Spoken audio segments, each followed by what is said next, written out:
Hi, welcome to the second part of Chapter 6. This is going to be talking about replication of viruses and their life cycle.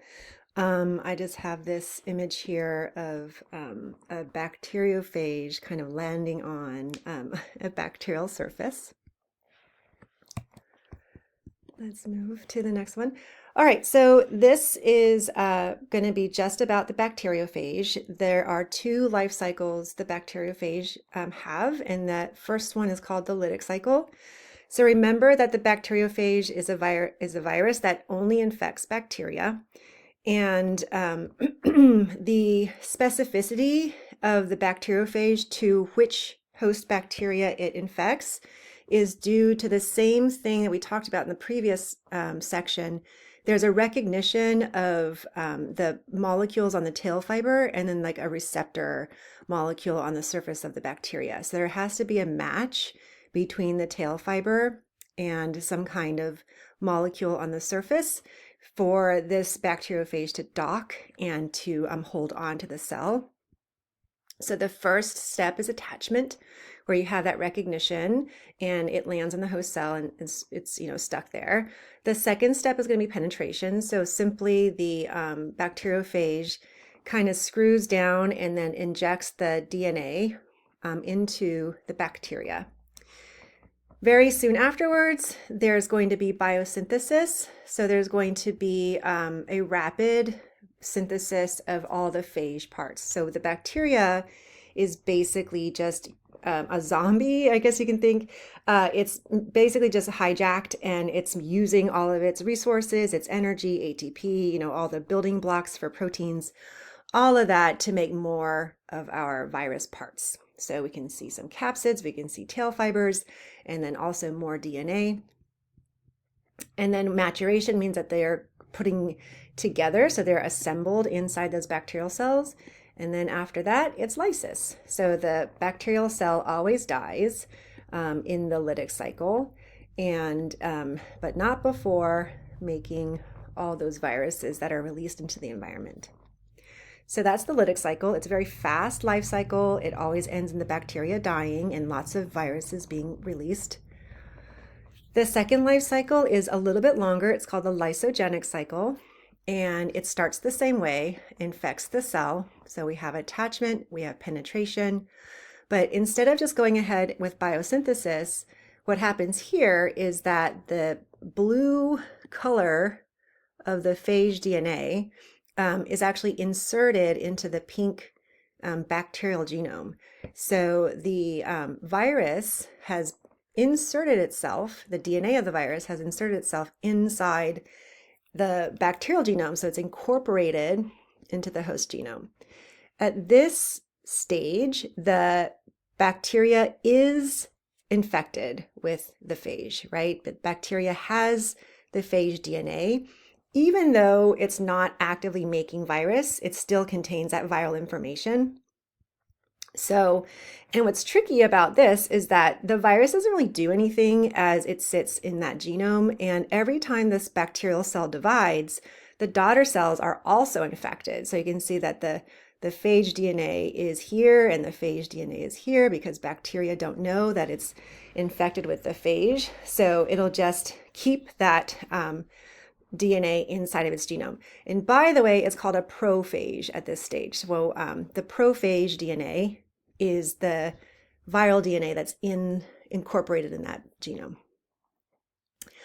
Now, this can happen many, many times, right? We can have one cell that's been infected with a virus. That cell goes on to reproduce and reproduce and reproduce. Now you have maybe thousands or millions of bacterial cells that have that virus. So the virus had to infect one cell, and then as it replicates, all the other viruses are infected. So what happens next? If there is some kind of stressful condition, the phage can actually excise out, so it leaves the host DNA, and it just enters the lytic cycle. So immediately makes more viral particles, assembles into the full formed bacteriophage, and then we have lysis. So it basically is just this part. It's a little bit longer for the lysogenic cycle. So this is called a temperate bacteriophage that has both lytic and lysogenic cycles. We want to remember the word prophage, which is when the phage DNA is incorporated into the bacterial genome. And then environmental stressors or starvation, when things go bad for the bacteria, the virus is like, I'm jumping ship. I'm going to make more. This is the time where I make more viruses and leave, right? So they enter the lytic cycle. This is an interesting sort of phenomenon that occurs sometimes with bacteriophages infecting bacteria. So we can see we have the same viral attachment and penetration. We have a prophage being made. And then when the prophage excises, it's not a clean cut. So there's the viral DNA in blue, and then there's also a little chunk of this pink bacteria. Okay, we'll call this bacteria number 1. And so when you make more viruses, not just the DNA from the virus goes into the new virus, but that little chunk of bacterial DNA also get put into that new virus. So now the virus is carrying both the viral DNA and some piece of the first bacterial DNA. When that phage goes on to infect another one, right, a new host cell, it's going to inject both the DNA from the phage, right, and also the DNA from the bacteria number 1, right? So now what we have in this guy right here is something called recombination. We have actually made this bacteria 2, host cell 2, slightly genetically different, right? Not just because of the prophage, but because of that little strip that we took from number 1 that was now incorporated in number 2. So bacteria number 2 has been recombined. The phage DNA along with the attached bacterial DNA are incorporated into the new cell. So this is one way that bacteria can actually gain some kind of genetic difference and recombination because of there are these mistakes that are made with bacteriophage infection, and we call that specialized transduction. Okay, this is a growth curve. So this just has to do with how many infectious virions do we see over time. And so we can see that there's going to be an inoculation period, right? So the virus is going to bind to the host cells. And what happens next? The DNA is injected into the host cell, and we're going to have an eclipse period where they're going to penetrate the cells, and they have to sort of like hijack the machinery of the bacteria and then start to synthesize, like biosynthesis of all the new virions. So you're not going to see viruses out in the open, right, out in the environment, because they're inside and they're getting ready to, or they are like making more viral particles. And then after some time, those maturation has happened, and then the host cell is going to be releasing those viral particles. So there's that burst, right? So we have this rapid climb in viral virions in the environment. And then the burst size here, the number of virions released per bacterium. So there is a maximum. The reason why this is a straight line here is that there is a maximum number of viruses that one bacteria can release. So it maxes out here. But you can see that it's just a straight, as the bacteria bind to the cells, they start to disappear. They're inside the cells. They're just quietly making more viral particles. And then there's the maturation and then release. So we're releasing all those cells, and then we hit that maximum number that the bacteria can produce. All right, so that is all about the bacteriophage. We're going to look now at some animal viruses and how it's pretty much the same, slightly different. So we have attachment, we have penetration. There are different ways that animal viruses get into the cell. There's going to be some uncoating, assembly, biosynthesis, and then release is slightly different. So very close, but we'll talk about the special ones. This is an animal virus. So we have influenza virus here. And when you notice the influenza virus, it attaches to a target epithelial cell. And then the cell engulfs the virus by endocytosis. So this is different, right? Bacteriophages don't do this. They just insert their DNA into the cell. And then if you think back, like all that protein that, let's just look at it. So all of this part, right, that the building blocks of the bacteriophage don't enter the cell. It just stays outside. And the only thing that goes in is the genetic material. But for animal cells, a lot of times the whole virus comes into the cell. So that one way of doing it is endocytosis. And when the virus comes into the cell, there's going to be fusion and uncoating, and then the viral DNA is released. So this image is really tiny, but what happens is the membrane of this virus and the membrane of the vesicle that we're bringing the cell into, they're going to fuse. And when they fuse, it's going to open up the capsid, right? Or it's going to expose the capsid, expose the DNA. So in this case here, we're going to fuse and also uncoat. So uncoat is a word for taking that capsid. Capsid. So that's going to be the protein shell that the DNA is inside. So we're going to uncoat the capsid, and then we have the RNA released. So this example just happens to be the flu virus, which happens to be an RNA virus. So that's why we're using the RNA here. And then in step 6, new viral particles are made and released into the extracellular fluid. The cell is not killed in this process and continues to make new virus. Do you know why?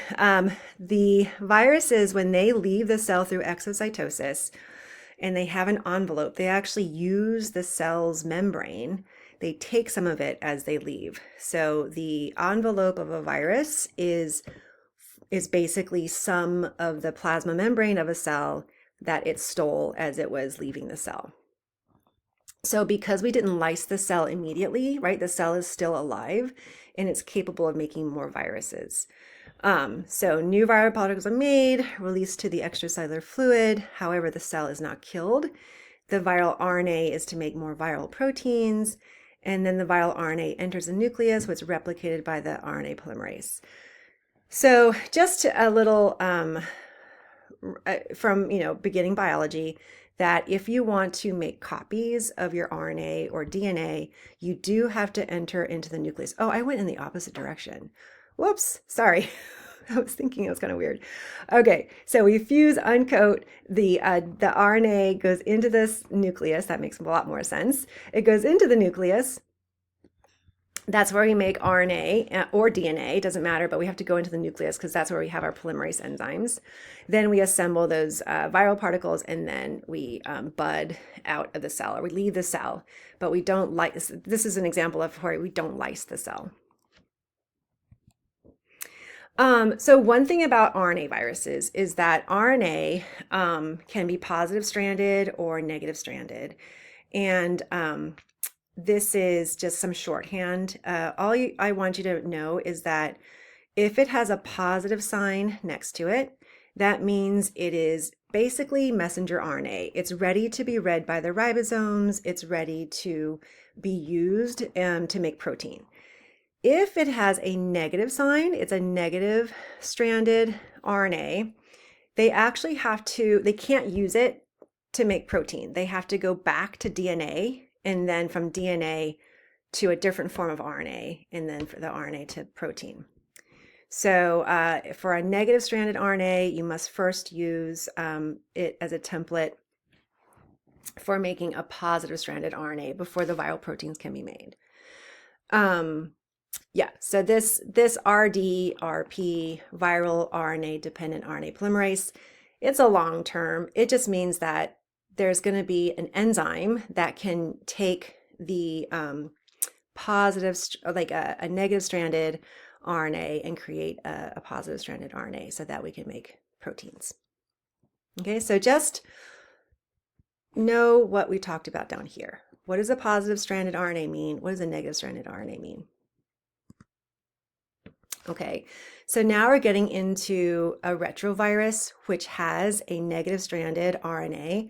So it has to be reverse transcribed into DNA before we can make virus particles. And I'm sorry, this picture is so small.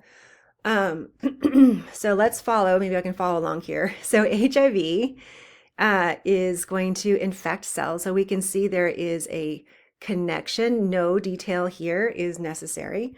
There is a match between these spikes, remember these are spikes of the HIV virus, and some kind of receptor on the host cell. So when you have that binding, it pulls the virus in. So this is endocytosis. And we can see the membrane of the virus, the envelope of the virus is fusing with the with the plasma membrane of the host cell. And then here comes the capsid with the RNA inside. Okay, so here comes and then what we have here, just to mention this is uncoding, right? If we take away those proteins, we are uncoding the virus so that we're exposing its genetic material. And step 3 says viral DNA is formed by reverse transcription. So that is a really important term.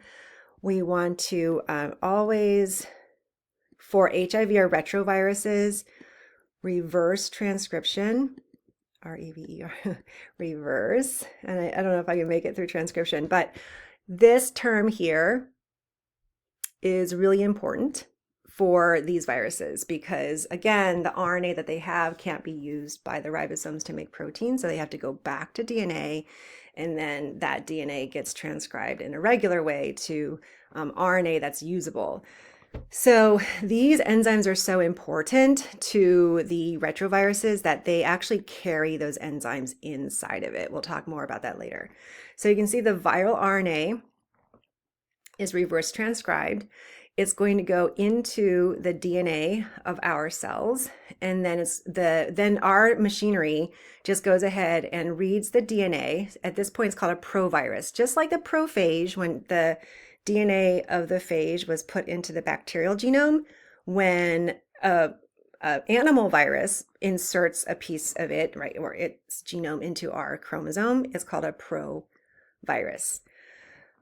So as it sits here in our genome, right, our machinery is going to transcribe the DNA into RNA. So this is new viral RNA, and this is now going to be plus stranded, right? So this is usable to make proteins. So that's what's going to do. It's going to make proteins. It's going to be putting together those HIV viruses inside the cell.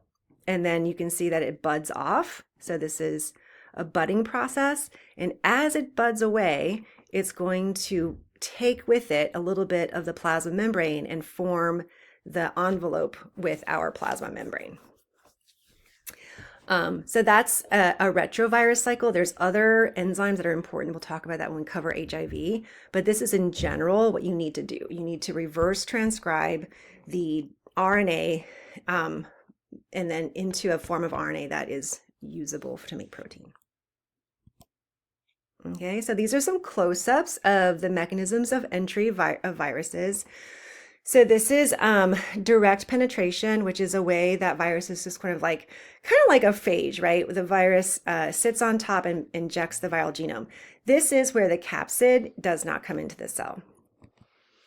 This is going to be membrane fusion. So this is a larger picture of what we're looking at. So we have receptors on the host cell. We have some proteins on the virus. They're going to have a match. And then when they match, the cell doesn't know it's a virus. These receptors are for something else. But the viruses can change very quickly and they evolve a form of their protein to match that receptor through lots of mutation, right? So once we have fusion, right, so the membrane of the virus fuses with the membrane of the host cell, and therefore letting the capsid with the DNA inside, right? So once the capsid and the internal genetics are inside, we uncoat, take that protein off, and then here's our viral genome.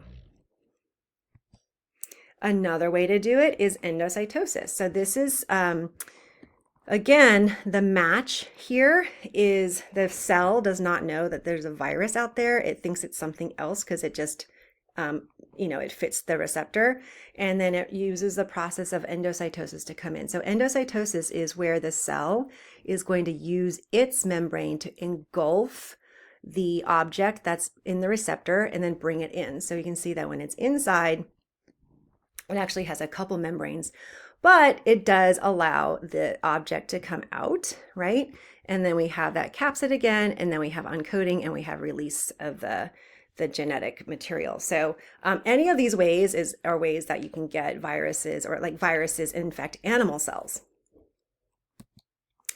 When, again, when enveloped viruses leave a cell, they bud. And so this is the word.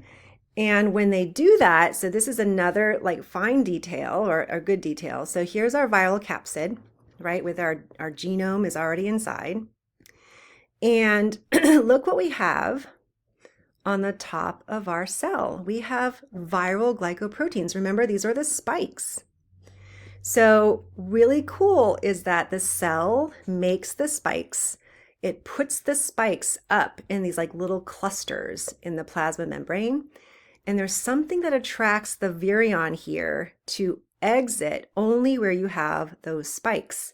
So in step 2, you can see how the virion is wrapping, it's budding out, but just where the spikes are, it's budding again. And then as it leaves, it's going to take all that envelope with those spikes and be an enveloped virion in the environment. So that is the budding process.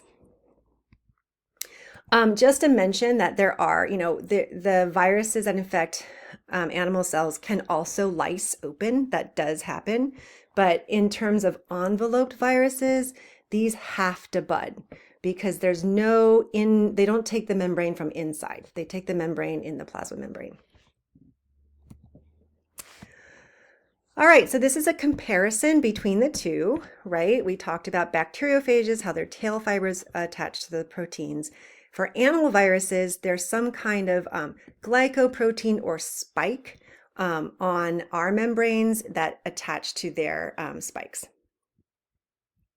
I should say, I think I messed that up, but the spikes are only on the viruses.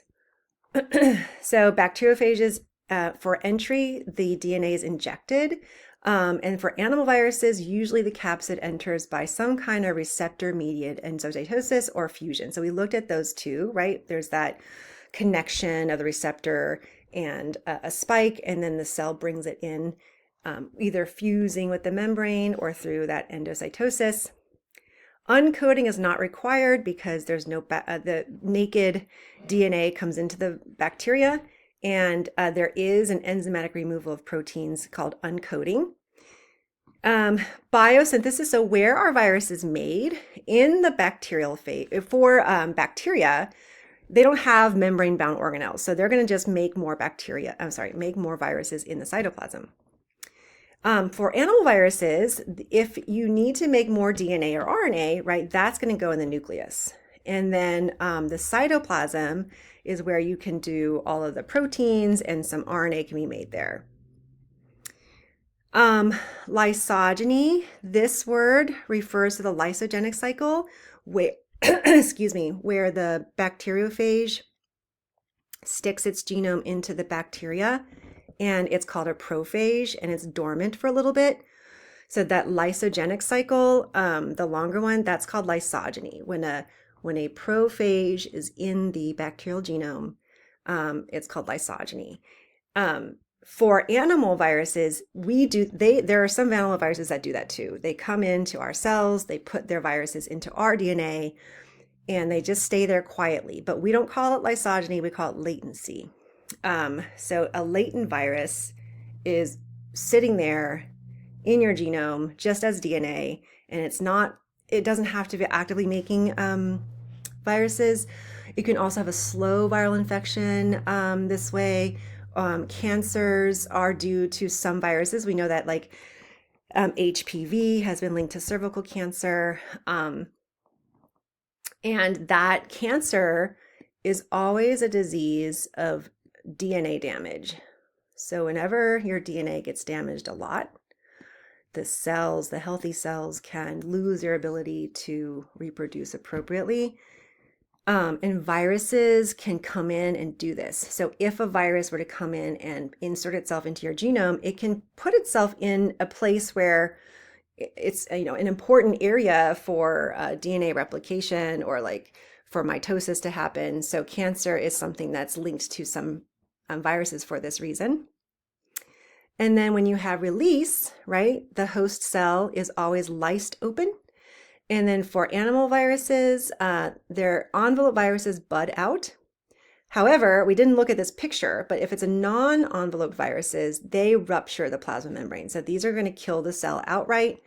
This will eventually kill the cell, but it's going to be making viruses for a while and continuing to bud. All right, so now there's some terms that you want to know. Viral latency or latent state is the virus is in the host but inactive. This is something, think about chickenpox and shingles. You can get infected with chickenpox, have chickenpox, the disease, and then nothing, right? Nothing for years, decades. And then when you're older, sometimes people get shingles, and it's that same virus that's lived inside your body as a provirus for those decades. And then it just decides one day to come out and become active. So a latent virus is inactive. It's not making virus. It's not detectable. However, the genetic information is in your cell. It's not necessarily in the genome. There are different ways to just sort of hide in our cells, but if it does go in the genome, it's called a provirus.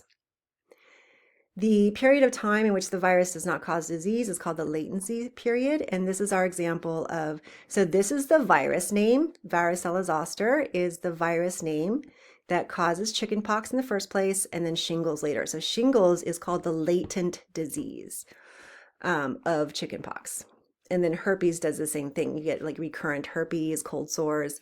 That's because the virus is living inside your cells and will every once in a while come out. Well, then what's the difference between a persistent infection?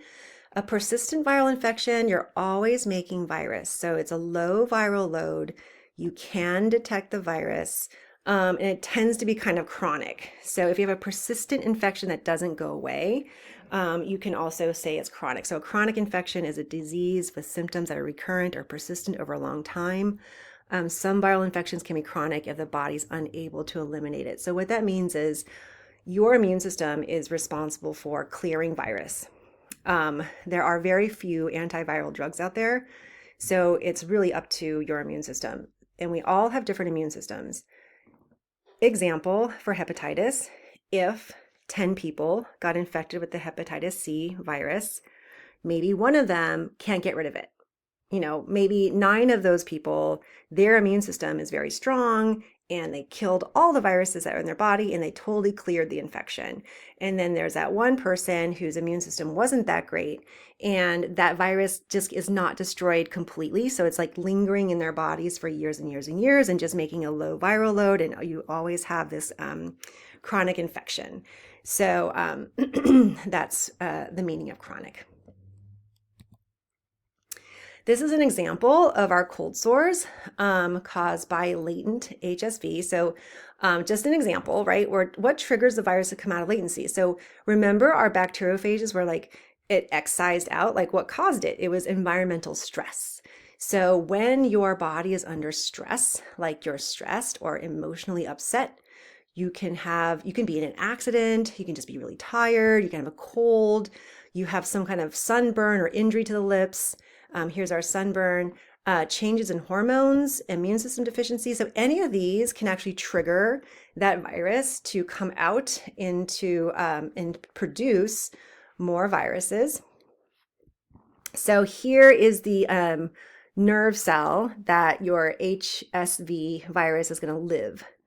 And then the end of the viruses will travel down into the nerve ending, where it can then infect your cells around the mouth, right? So these lesions caused by HSV, these cold sores, they travel down a nerve that is very close to your spinal cord, or actually in your brain. It's a cranial nerve for this one, but it's going to travel down, down, down that long axon, and then this little area where you have the tissue, right? That's where the virus is going to start to infect those tissue cells.